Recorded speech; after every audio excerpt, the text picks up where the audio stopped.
एक समय की बात है। एक गांव के किनारे एक छोटी सी झोपड़ी में एक बूढ़ी औरत रहती थी। उसका नाम करुणा देवी था, लेकिन अपने नाम के उल्टा वो बिल्कुल ही शांत स्वभाव की नहीं थी। वह हमेशा चिड़चिड़ी रहती, मुंह फुलाए रखती थी और हमेशा किसी न किसी दुख में डूबी हुई दिखाई देती थी।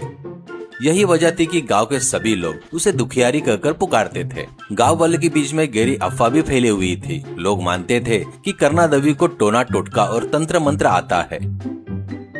उसी वजह से उसे गांव से बाहर निकालकर यहाँ अकेले रहने के लिए छोड़ दिया गया। उसके साथ ही उसकी झोपड़ी के ठीक सामने एक आम का अनोखा और छोटा सा पेड़ था। ताज्जुब की बात ये थी, उस पेड़ पर साल में 12 महीने मीठे आम लगते थे।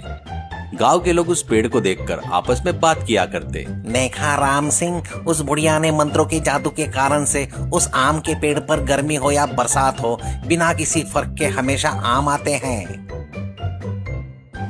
हाँ भाई, उस बुढ़िया को देखने से ही डर लगता है, लेकिन उसके पेड़ के आम सच में बहुत स्वादिष्ट होते हैं। कभी मौका पाकर हमें उन्हें चोरी से तोड़ना चाहिए। करुणा देवी अपने पेड़ के आम को देखकर बहुत खुश होती थी, लेकिन गांव के लड़कों की नजर हमेशा उन आम पर ही टिकी रहती। जैसे ही बुढ़िया की नजर हटती, लड़के पेड़ों की टहनियों पर चढ़ जाते, आम तोड़ते और रफू चक्कर हो जाते।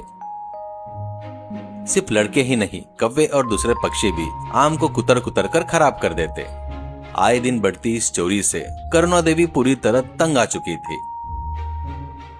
वह रोज अपने चौखट पर बैठ जाती और ऊंची आवाज में कोसते हुए कहती, अरे ओ चोरों के बच्चे हो, मेरे देखते ही देखते मेरे पेड़ के आम चुरा कर लेके आते हो। तुम्हारे हाथ टूट जाए, भगवान तुम्हें इस बात की सजा जरूर देगा। तुम सब मेरे जान लेने पर तुले हो।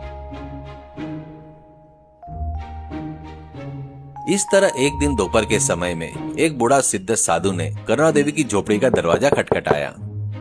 करुणा देवी ने चिढ़ते हुए दरवाजा खोला। बाहर देखने पर बड़ी हुई दाढ़ी, एक हाथ में डंडा और दूसरे हाथ में कमंडल लिए एक योगी खड़े दिखाई दिए। सिद्ध साधु ने बड़े दीन स्वर में कहा, माँ, मुझे बहुत भूख लगी है। इस सन्यासी को थोड़ा सा अन्न देकर पुण्य कमाओ, तुम्हारा भला होगा। आमतौर पर करुणा देवी कभी किसी को कुछ नहीं देती थी, लेकिन उस दिन सिद्ध साधु को देखते ही उसके दिमाग में एक विचार आया। वह अंदर गई और अपने पके हुए भोजन में से थोड़ा सा चावल और सब्जी लाकर साधु को बड़े आदर के साथ परोस दिया। सिद्ध साधु ने तृप्त होकर भोजन किया और खुश होकर बोले, बहुत बहुत धन्यवाद माँ, तुम्हारे इस अन्नदान ने मेरा पेट भर दिया है। अगर तुम्हें कोई वरदान चाहिए तो मांग लो, मैं तुम्हें अभी दे देता हूँ। करुणा देवी ने मनी मन मुस्कुराते हुए कहा, स्वामी जी, मेरी एक ही सी छोटी इच्छा है। मेरी झोपड़ी के सामने जो आम का पेड़ है ना, उसके आम को मेरे सिवा और कोई दूसरा न छुए। वो